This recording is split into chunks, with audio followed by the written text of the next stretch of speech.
Hey everyone, so I had this moment last week that completely broke my brain, and now I can't stop thinking about how insanely complicated being human used to be. So I'm at my cousin Sarah's wedding, right? Beautiful ceremony, everyone's crying, the whole thing. But during the reception, I'm sitting at the family table trying to explain to my plus one how exactly Sarah and I are related, and I realize I have no clue. Like, is she my second cousin? Third cousin once removed. My great-aunt's his stepdaughters. Something. And while I'm fumbling through this explanation, feeling like an idiot for not knowing my own family tree, it hits me. At least getting it wrong just means an awkward conversation and maybe some side-eye from grandma. But there was a time and place where getting your family connections wrong could literally get you executed. Where marrying the wrong cousin wasn't just a social faux pas. It was treason against the gods themselves. We're going back to the Inca Empire tonight, where the royal family trees were so tangled and complicated that even the people living them couldn't keep track. Where young nobles went to bed every night terrified they might accidentally fall in love with someone who would get them both killed. Where the difference between a blessed marriage and a death sentence came down to whether your great-grandmother was wife number 12 or wife number 13. So let me know in the comments where you're tuning in from and what time it is for you, and maybe grab a pen and paper, because trust me, you're going to need to draw some family trees tonight. Like and subscribe if you want to keep exploring these historical moments that make our modern problems seem pretty manageable. But let me take you back to the Andes, where getting your family tree wrong could literally end your bloodline. You wake up in Cusco around 1450, and you're 17 years old. The morning sun hits the golden walls of your family's compound, and already you can hear the servants preparing for another day of navigating what might be the most politically dangerous family reunion in human history.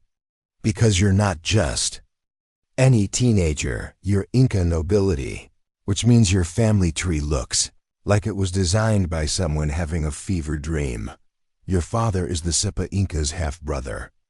Your mother is the daughter of a provincial governor who married into the royal panaca, that's the royal family group. Basically an extended clan that includes everyone descended from a particular emperor. Sounds simple enough, right? Wrong. Because the Sipa Inca doesn't have one wife, he has dozens. And each of those wives has children. And those children grow up and have children. And some of those children are supposed to marry each other, but only the right ones. And figuring out who the right ones are requires a genealogical expertise that would make modern DNA researchers weep. Let's break this down. The current Sipa Inca, let's call him Tupac Inca Yupanqui, has about 40 wives. Not because he's particularly lustful, though I'm sure that doesn't hurt, but because marriage is diplomacy. Each wife represents an alliance with a different region, a different conquered people, a different powerful family. Wife number 1 might be from the Chanca people. Wife number 15 could be from the Lake Titicaca region. Wife number 37 might be his own half-sister, because that's how you keep the royal bloodline pure. Now multiply this by every emperor who came before him. Each one had multiple wives. Each one had dozens of children. And here's where it gets really fun. When an emperor dies, his panaca doesn't disappear. Oh no, they stick around. They maintain his mummy, they keep his property, they continue to be a political force. So you've got multiple royal family groups, all intermarrying, all trying to maintain power, all keeping track of bloodlines that branch and merge like a river delta during flood season. You're sitting at breakfast, and your mother casually mentions that the girl you've been flirting with at court functions? Yeah, she's your third cousin on your father's side, but also your second cousin once removed on your mother's side. And technically she might be your half-aunt, because her grandmother was your grandfather's secondary wife. And oh, by the way, marrying her would either cement a crucial political alliance or get you both sacrificed on the next major religious festival, depending on which genealogical record the priests decide to consult. This is your reality. Every conversation about marriage involves consultations with the quipu keepers, the guys who maintain the knotted string records that track genealogies. These aren't just family trees we're talking about. These are political documents, military, alliances, economic partnerships, religious obligations. And they're all stored in knots on colored strings, interpreted by specialists who may or may not have their own political agendas. The stakes couldn't be higher. Get your marriage right, and you strengthen your family's position, maybe gain access to new territories, definitely secure your place in the noble hierarchy. Get it wrong, and you're not just talking about an awkward family dinner. You're talking about accusations of defiling the royal bloodline.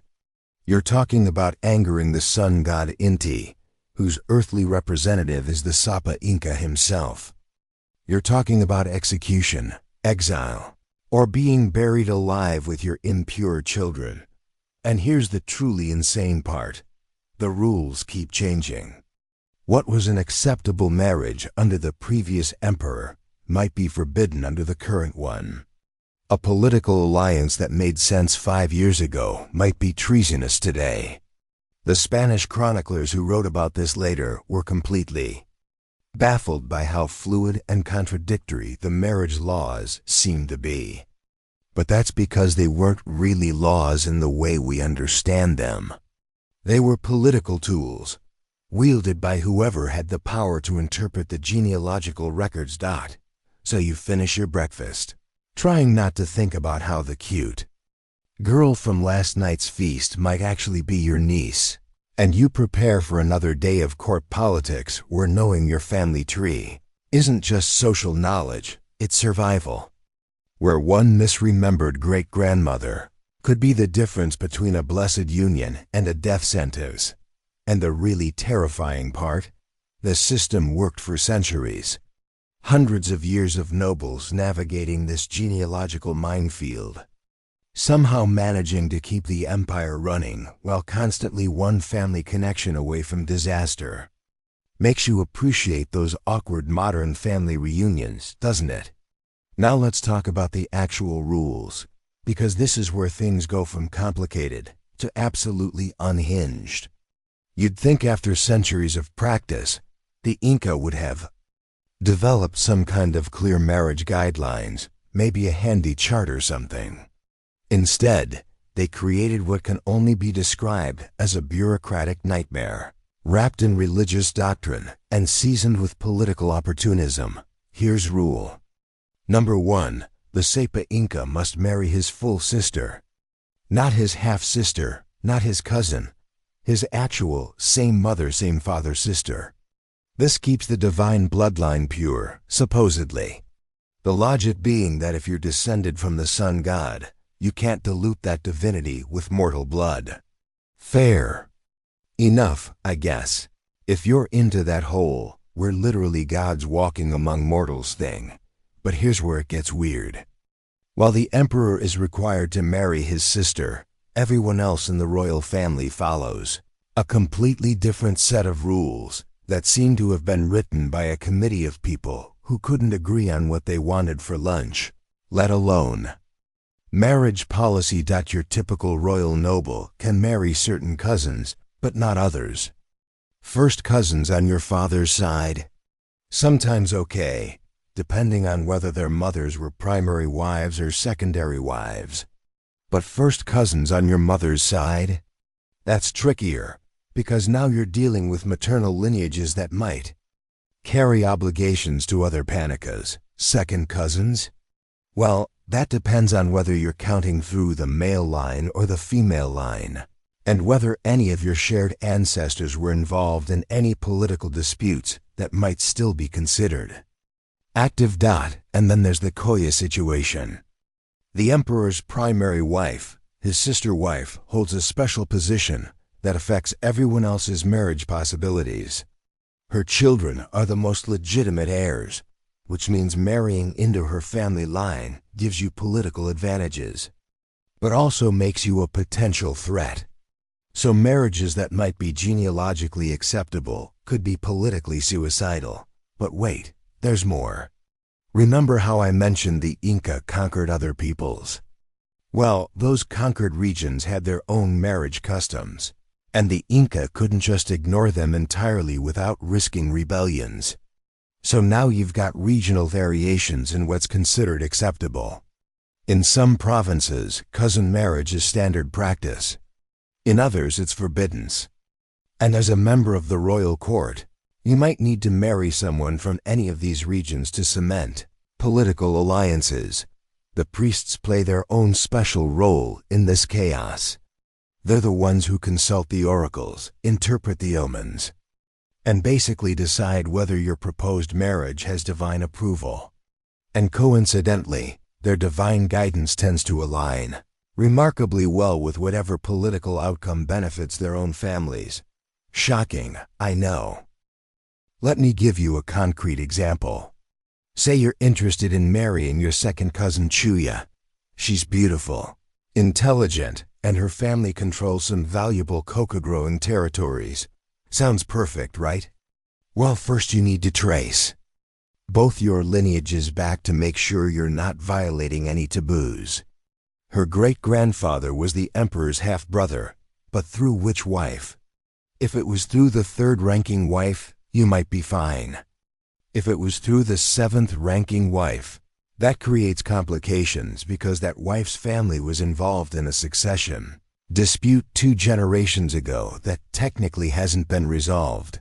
Then you need to consider the political implications. Chuya's family has been accumulating power lately. Maybe too much power. Marriage to her might be seen as your family joining a potential threat to the current emperor. On the other hand, not marrying her might be seen as an insult, which could turn her family against you. And here's the really fun part. The genealogical records that determine all of this aren't written down in books. They're stored in quipus, those knotted string devices that require specialized training to read. And guess what? Different quipu keepers sometimes have different versions of the same genealogy. Maybe it's an honest mistake. Maybe it's political manipulation. Maybe someone's grandmother told them a different story than what's in the official record.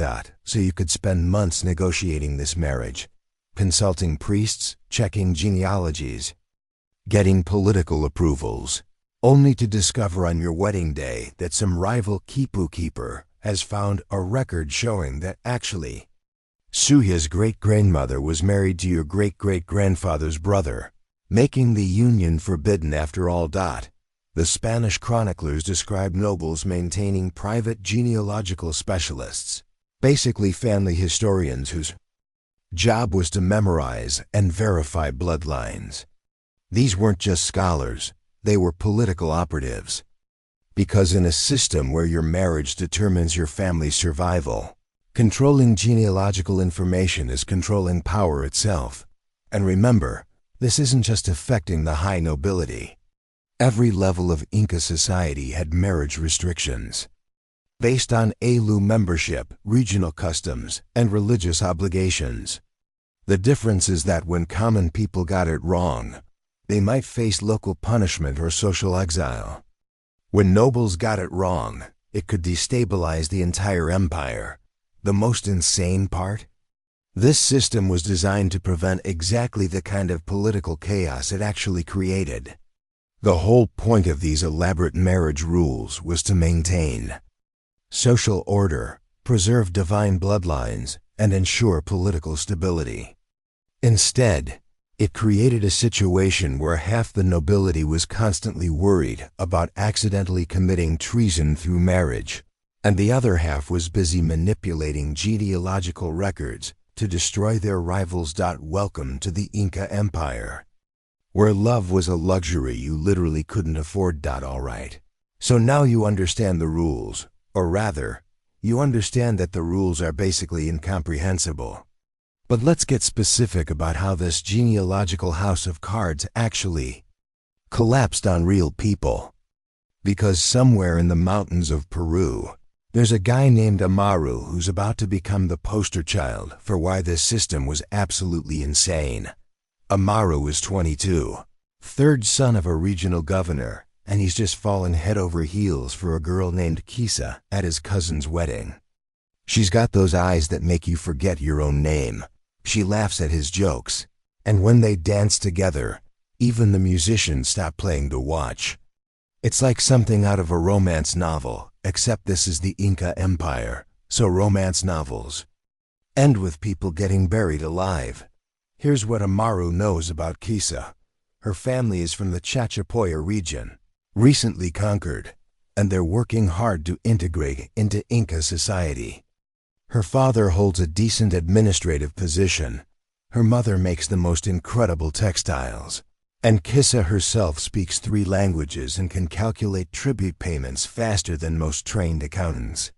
Perfect wife material, especially since marrying her would help cement relations with the Chachapoya people. Here's what Amaru doesn't know. Kisa's grandmother was actually Inca nobility who was sent to the Chachapoya region 2 generations ago as part of the Midima resettlement program. And that grandmother? She was the daughter of the same emperor who was Amaru's great-great-grandfather, which makes Amaru and Kisa third cousins, but through a line that was deliberately obscured for political reasons. The courtship goes beautifully. Both families approve. Amaru's family sees the political advantages. Kisa's family sees the social advancement. The priests consult the omens and declare the match favorable. The quipu keepers check the genealogical records and find no obvious conflicts. Wedding preparations begin, and this is where everything goes sideways, because Amaru's family has a rival. Remember Uncle Tichu, the one who's been competing for the same government positions, the same land grants, the same imperial favor? Tichu has his own genealogical specialist, and that specialist has been doing some very creative research into Amaru's family tree. 3 days before the wedding, Tichu presents his findings to the regional priest administrators. Turns out there's an alternative interpretation of those quipu records. See, when Kisa's grandmother was sent to Chachapoya territory, the official record shows her as daughter of the emperor's household. But Tichu's specialist argues that household in this context doesn't mean extended family, it means direct descendant, which would make the original connection much closer than anyone realized. Now, you've got competing genealogical interpretations. And this is where the system's flexibility becomes its weakness. The same ambiguity that allowed political maneuvering also made every marriage potentially vulnerable to reinterpretation. Different quipu keepers could read the same knots differently. Different priests could interpret the same family histories in opposite ways. The case goes to the regional authority, who's in a terrible position because both families are important, and getting this wrong could have serious political consequences. So they do what bureaucrats have done throughout history when faced with an impossible decision. They punted up the chain. The case goes to Cusco, to the imperial court, where it becomes not just a question of whether Amaru can marry Kisa, but a broader question about genealogical authority and political power. Meanwhile, Amaru and Kisa are in limbo. They can't proceed with the wedding while the case is under review. But both families have already made significant political and economic commitments based on the marriage alliance. Kisa's family has relocated some of their economic activities. Amaru's family has made promises to other noble families about future cooperation. The whole thing is turning into a diplomatic incident. And here's where it gets really ugly. While the case is under review, other families start scrutinizing their own genealogical records, worried that if Amaru and Kisa's marriage is found invalid, it might cast doubt on other recent unions. Suddenly you've got nobles across the empire frantically consulting quipu keepers, trying to make sure their own marriages won't be next. The investigation process itself becomes a nightmare. Imperial genealogists are brought in from Cusco. Different regional quipu keepers are called to testify about their interpretations. Family members are questioned about oral histories that might contradict the official records.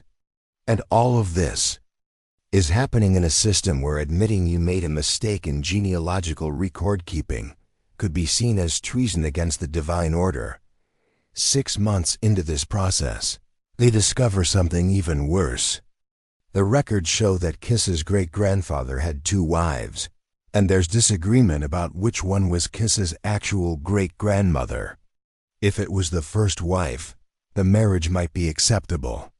If it was the second wife, it's definitely forbidden.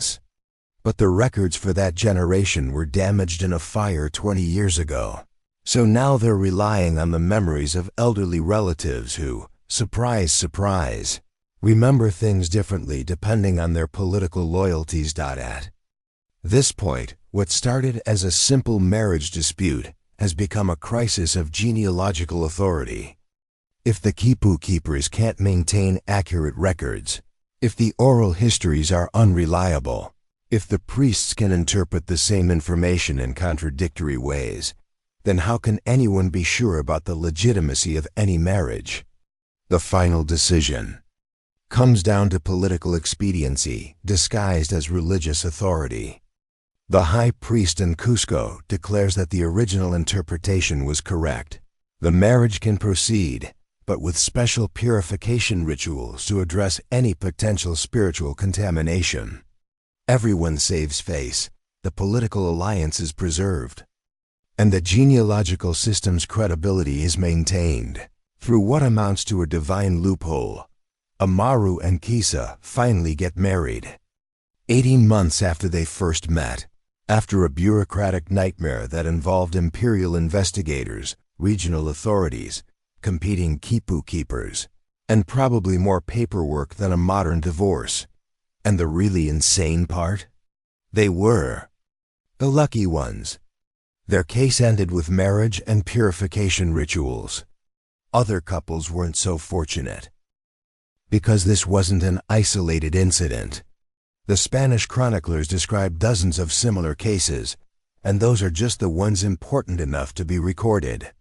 How many other young nobles found themselves trapped in genealogical disputes? How? Many marriages were canceled, families destroyed, political alliances shattered, all because someone found a different way to interpret the same knotted strings. This is what happens when you build a social system on information that's inherently ambiguous, maintained by people with political agendas, and interpreted by authorities who have their own interests to protect. You don't get stability, you get chaos with a bureaucratic veneer. But what happened when the bureaucratic veneer wasn't enough?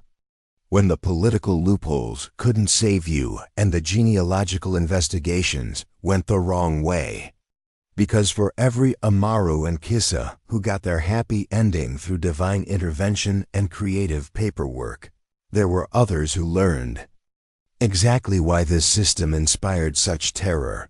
Let's talk about punishment. Because the Inca didn't mess around when it came to violations of marriage law. If you were found guilty of marrying within forbidden degrees of kinship, you weren't just looking at a fine or social embarrassment. You were looking at what the Spanish chroniclers delicately called severe correction, which is historical. Speak for things that would make modern human rights lawyers weep. The standard punishment for nobles who violated marriage taboos was execution. But not just any execution. We're talking about ritual sacrifice designed to purify the bloodline and appease the offended gods. The couple would be buried alive, sometimes along with their children, in a ceremony that served both as punishment and as a warning to others. The logic being that if you corrupted the divine bloodline, you needed to be returned to the earth to restore cosmic balance. But here's where social status became literally a matter of life and death. If you were high-ranking nobility, Your execution would be relatively quick and ceremonial. You'd be given chicha beer to dull the pain, your family could perform proper funeral rites, and your death would be recorded as a tragic but necessary sacrifice to maintain divine order. If you were lower-ranking nobility, things got considerably worse.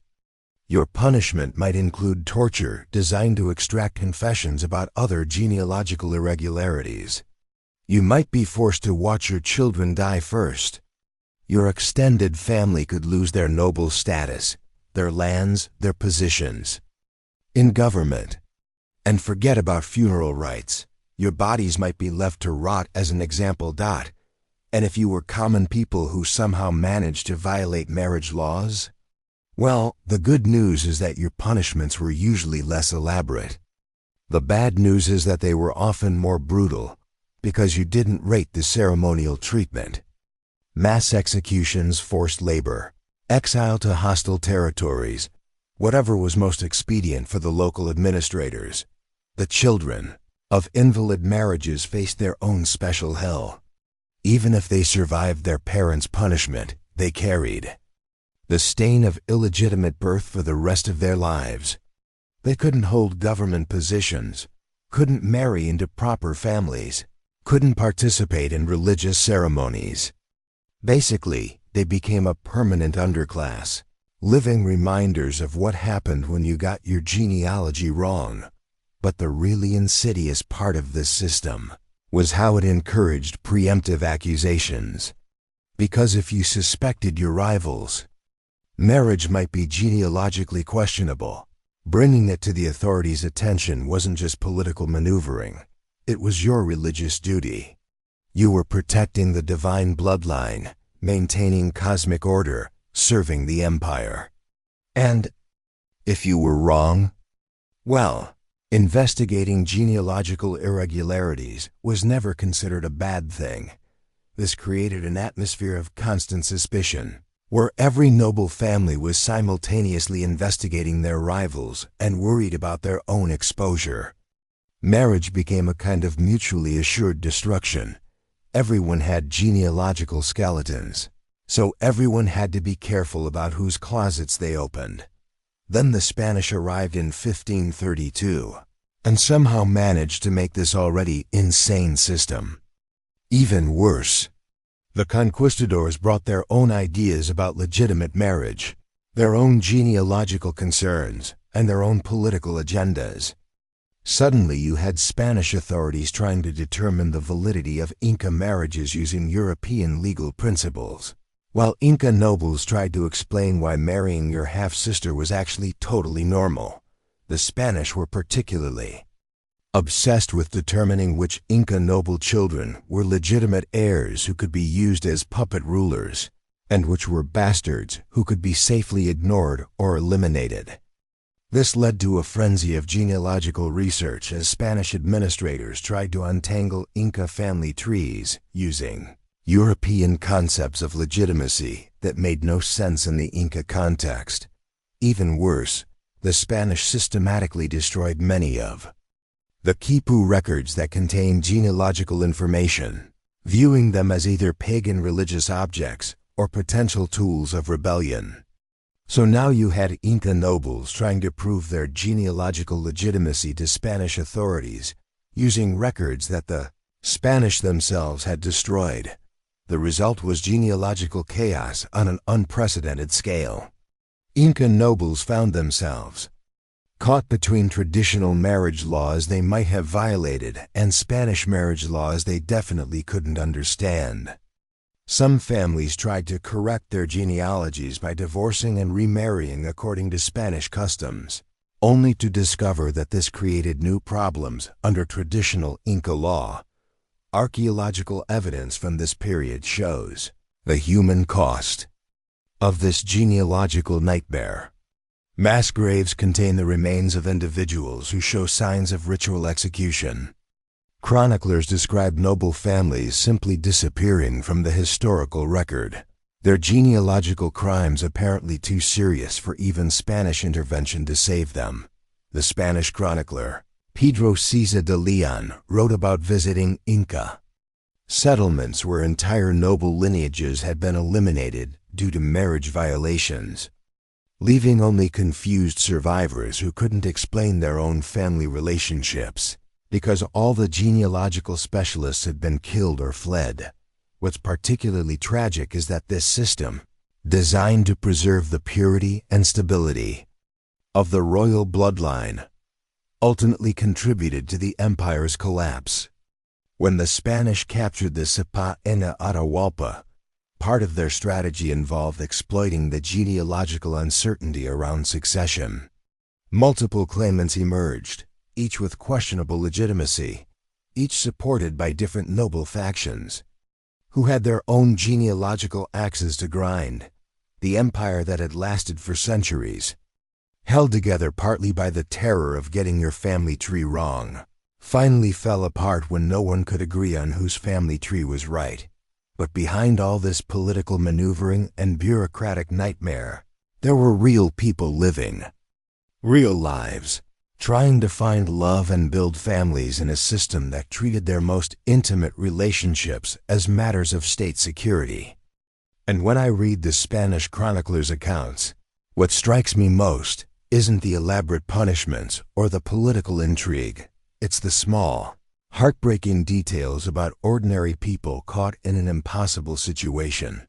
Take the story recorded by chronicler Juan de Betanzos about a young woman named Coriaclo. She was 15 when her family arranged her marriage to a regional administrator's son. Everything seemed perfect. Good family connections, appropriate social status, no obvious genealogical conflicts. The wedding was beautiful, the political alliance was beneficial, and by all accounts, they actually loved each other. Rare enough in any aristocratic marriage system, but especially precious in one where love was usually irrelevant. For 3 years, they lived what seems to have been a genuinely happy life. Coriaclo gave birth to 2 children, managed her household with skill, and earned respect in her community. Her husband advanced in his administrative career. Their families prospered from the alliance. Everything the marriage system was supposed to produce. Then someone discovered that Coriaclo's great-grandmother had been incorrectly recorded in the genealogical quipus. Instead of being the daughter of a provincial governor, as everyone believed, she was actually the illegitimate daughter of an imperial prince, making Coriaclo's marriage fall within the forbidden degrees of kinship that no one had realized existed. The investigation took months. During this time, Coriaclo couldn't participate in religious ceremonies because her spiritual status was uncertain. Her children couldn't be presented to the gods because their legitimacy was in question. Her husband couldn't advance in his career because his family connections were now suspect. They lived in a kind of social limbo, watching their carefully built life slowly disintegrate, while bureaucrats argued over knots and strings. When the final decision came down, the marriage was invalid and had to be dissolved. Coriaclo faced a choice that no human being should have to make. She could accept the annulment, which would make her children illegitimate and destroy their future prospects. Or she could refuse, which would mean execution for herself, her husband, and potentially her children. She chose a third option that the chroniclers describe with obvious admiration. She requested permission to enter religious service, dedicating her life to maintaining the temples and tending the sacred fires. This allowed her to avoid execution, while preserving her children's legitimacy, since they would be considered children of the gods rather than products of an illegal marriage. Her husband was allowed to remarry appropriately, and life went on. But think about what this meant for Coriaclo personally. At 18 years old, she had to abandon her marriage, her home, her role as a mother in any meaningful sense, and spend the rest of her life in religious isolation, all because someone 60 years earlier had made a record-keeping error. The chronicles are full of these stories. Garcilaso de la Vega writes about a noble named Huascar, not the emperor, just a guy with the same name, who spent 2 years courting a woman only to discover on their wedding day that a rival family had found genealogical evidence making the marriage impossible. By the time the evidence was proven false, she had already been married off to someone else to avoid scandal. Then there's the account of a regional administrator who had his entire career destroyed because it was discovered that his parents' marriage had been genealogically questionable. Never mind that he had served the empire faithfully for 20 years, managed his province effectively, and earned the respect of his subjects. His dubious genealogical status meant he couldn't be trusted with administrative authority, so he was stripped of his position and exiled to a remote mountain village. But maybe the most heartbreaking stories are about the women who lived their entire lives in genealogical uncertainty. The Spanish chronicler Pedro Pizarro describes meeting elderly noble women who couldn't name their own grandchildren because genealogical questions had made family relationships too dangerous to acknowledge publicly. Imagine being a grandmother who has to pretend not to know her own grandchildren because admitting the relationship might expose genealogical irregularities that could get everyone killed. The psychological toll of this system is something the chroniclers only hint at, but you can read between the lines. How do you form intimate relationships when every family connection is potentially lethal? How do you raise children when their future depends on genealogical interpretations that could change at any moment? How do you build any sense of security or belonging when your most basic identity, your family relationships, are subject to bureaucratic review?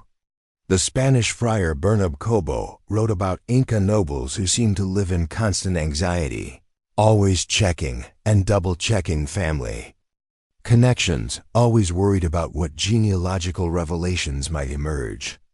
He describes court functions where people seemed afraid to acknowledge their own relatives too publicly, where conversations about family were conducted in whispers, where marriage negotiations resembled military campaigns more than romantic arrangements. And here's the ultimate irony.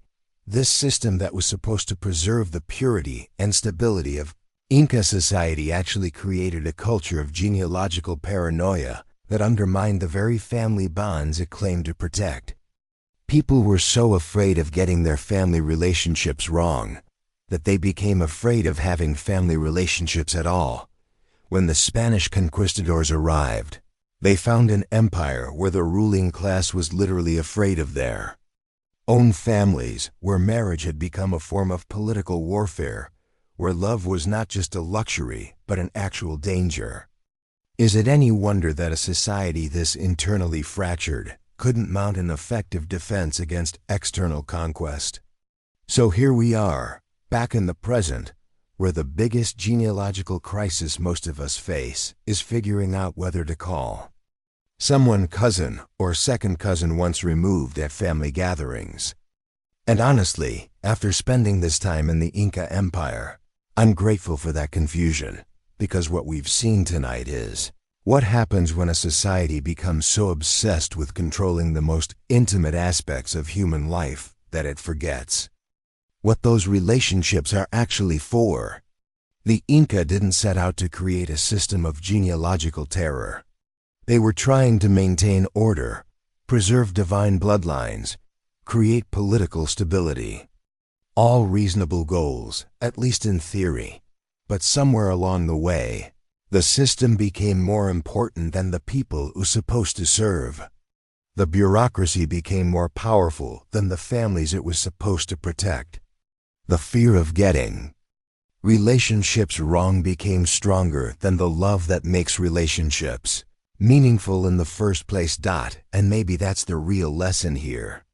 Every society creates rules about family, about marriage, about who belongs and who doesn't. And those rules always seem reasonable to the people making them. They're always justified by tradition, by religion, by the need for social order. But when the rules become so complex that ordinary people can't navigate them, when the penalties for getting them wrong are so severe that love becomes dangerous, when the bureaucrats know your family tree better than you do, that's when you know the system has lost its way. The next time you're at a family reunion, struggling to explain exactly how you're related to someone, remember the young Inca nobles who faced execution for the same confusion. Remember Coriaclo, who had to choose between her marriage and her life. Remember that somewhere in the mountains of Peru, there are ruins of a civilization that forgot that families are made of people, not paperwork. Thanks for taking this journey with me tonight. Let me know in the comments what you think, and maybe share a story about your own confusing family connections. After all, confusion is just another word for being human.